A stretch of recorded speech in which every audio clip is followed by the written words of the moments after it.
respond to the issue before it becomes a problem. Okay?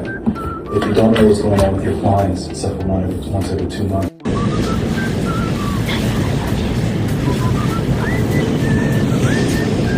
Sa wakas, kinumpirma mismo ni Kim Chiu na siya ay nasa France matapos niyang ibahagi sa Instagram ang isang video mula sa Notre Dame Cathedral sa Paris para sa Easter.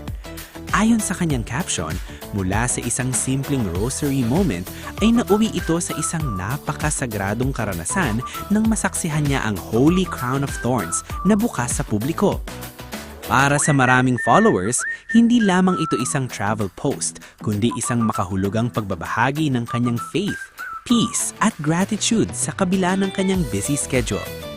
Marami ang nakarelate sa mensahe ni Kim na nagpapakita na kahit saan man siya mapunta ay dala pa rin niya ang kanyang pagiging grounded at spiritual.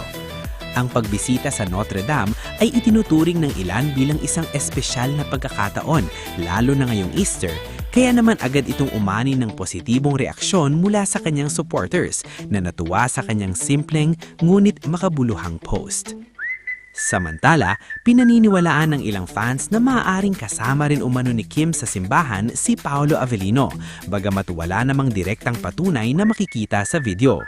Gayunpaman, patuloy ang kilig ng Kim Pao fandom na masusing sinusubaybayan ng bawat update ng dalawa habang sila ay nasa Paris ngayong Holy Week.